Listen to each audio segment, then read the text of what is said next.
बच्चों को मार करके खाती थी। अच्छा, अब ये पूतना है कौन? पूतना अविद्या थी। पूतना पिछले जन्म में रत्नमाला थी, उसका नाम रत्नमाला था। पूर्व जन्म में, पिछले जन्म में पूतना रत्नमाला थी, राजा बलि की पुत्री। राजा बलि जानते हैं ना, वामन भगवान जिससे मिलने आए थे, 3 पग में सारी सब नाप लिया था, वही राजा बलि की बात कर रहा हूँ। राजा बलि की पुत्री थी रत्नमाला। पूतना पिछले जन्म में थी, पिछले जन्म की व्यथा सुना रहा हूँ। तो पूतना रत्नमाला थी। तो जब वामन भगवान आए थे ना राजा बलि के पास, तो रत्नमाला ने भगवान वामन की तरफ देख करके मन ही मन सोचा, अरे वाह, इतना सुंदर यदि मेरा पुत्र रहता तो मैं उसे दूध पिलाती अपना। फिर ये सोचा तो भगवान ने कहा, वामन भगवान ने, तथास्तु।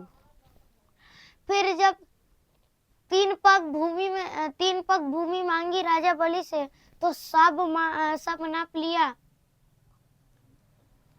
तो फिर रत्नमाला सोचती है कि इतना छलिया, कपटी छलिया मेरा पुत्र रहता तो मैं उसे जहर पिला के मार डालती, जहर पिला देती।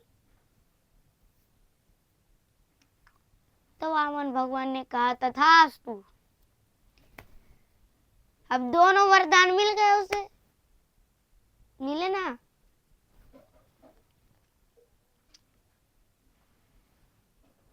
तो फिर अगले जन्म में पूतना बन गई अपनी पूतना मौसी राक्षसी।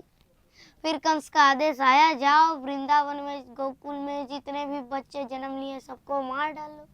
तो पूतना ने आइडिया बनाया था, अपने स्तनों में जहर लगा लिया, चल पड़े। भगवान को मारने के लिए एक सुंदर अप्सरा का रूप ले लिया ना। और माता यशोदा से कहती है, अरे बहन इधर सुनो। हाँ बहन आ रही हूँ, यशोदा मैया कहती है। तो पूतना मौसी कहती है, बहन मुझे पहचानी?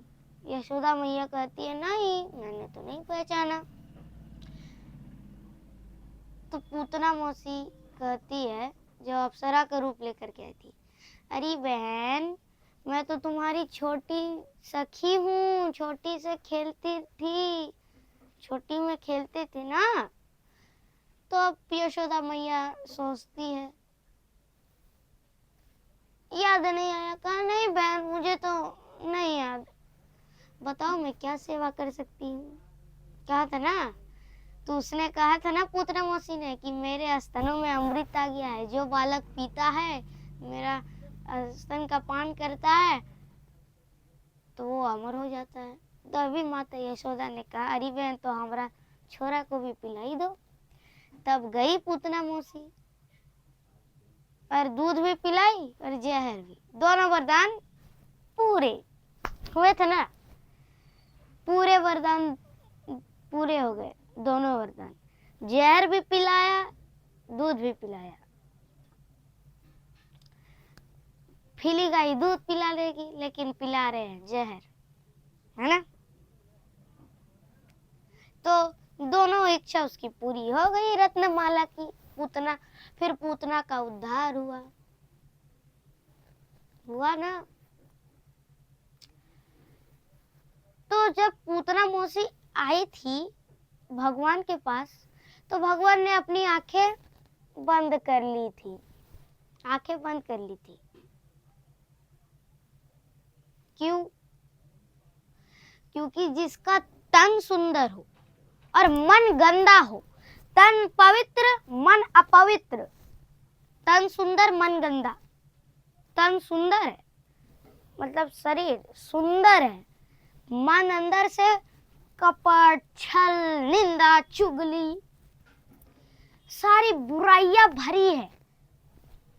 उस जैसे व्यक्ति को, राक्षस को, जो भी है, भगवान उसे ना देखते, भगवान उसे नहीं देखते हैं, है ना।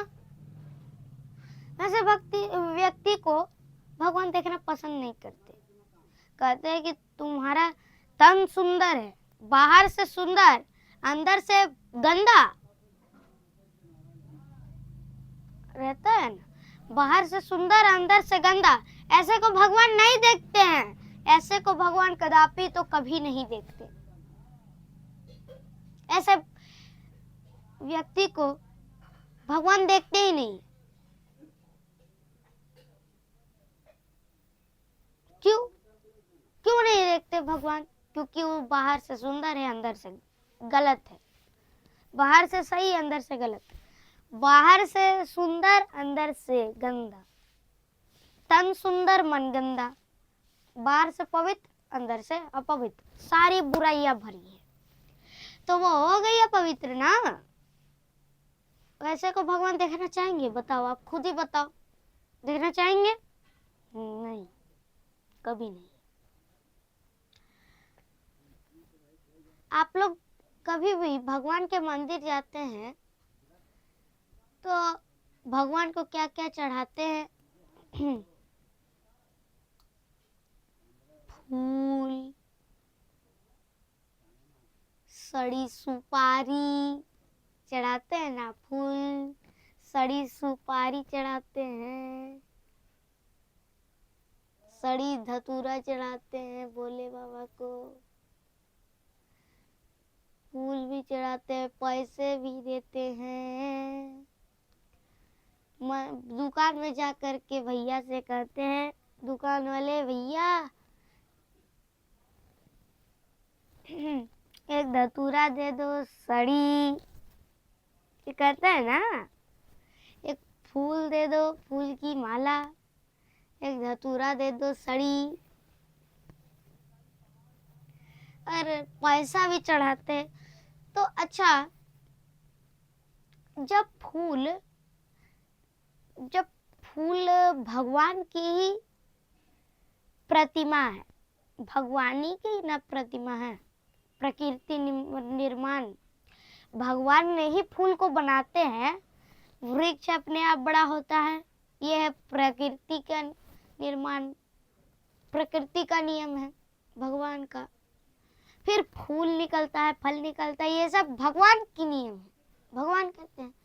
तो जब ये फूल भगवान का ही प्रतीक है, तो भगवान की प्रतीक समान आप क्यों चढ़ाएंगे? जब वो भगवानी का प्रतीक है तो आपको चढ़ाने से फायदा? और पैसे देते हैं तो भगवान के लक्ष्मी माता पैसे देती है, धन की देवी, धन दौलत देते हैं, भगवान को चढ़ाते हैं, अर्पित करते हैं। तो भगवान की चरण तो लक्ष्मी माँ दबाई रखती है, चरण तो दबाती ही है धन की देवी। तो धन दौलत की कमी नहीं है, चरण दबाए रखती है, दबाती है ना लक्ष्मी माँ। भगवान की तो चरण दबाए रखती है, तो धन की कमी भी नहीं है। तो आप क्यों, क्या फायदा आपको? हाँ, चढ़ा सकते हैं, मना नहीं है चढ़ाने से, लेकिन कोई आप कुछ भी लाने भूल जाते हैं, जैसे दिया लाने भूल गए, फूल लाने भूल गए, मंदिर गए हैं, दिया और फूल लाने भूल गए, तो कहते हैं अरे हम तो लाने ही भूल गए, अब हम क्या करें, घर उतना दूर है और हम चल के आए हैं, बहुत कष्ट होगा, फिर से उतना दूर चल के जाएंगे घर तक, फिर आएंगे फूल लेकर के, दिया लेकर के। भगवान फूल, दिया, पैसे, धतूरा, वो सब के से खुश नहीं होते भगवान। भगवान को यदि आप मंदिर भी नहीं जाए और भाव से भगवान को प्रणाम करें, भाव से भगवान को याद करेंगे ना, तो भगवान उसी में प्रसन्न हो जाते हैं।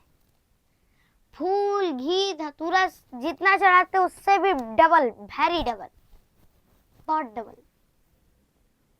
डबल खुश हो जाते हैं भगवान। यदि भाव से कोई याद करता है भगवान को तो भाव से, हे प्रभु मैं आपको कभी भूलूं नहीं, भाव से कोई याद करता है भगवान उससे बहुत प्रसन्न हो जाते हैं, है ना। तो भगवान को यदि मान लीजिए आप मंदिर भी ना जा पाए तो भाव से याद कर लीजिएगा, आपको मंदिर जाने का पुण्य मिल जाएगा, तो उससे भी डबल मिल जाएगा, है ना। इसलिए भगवान को भाव से भी कभी कभी याद करना चाहिए, है ना। हरे कृष्णा।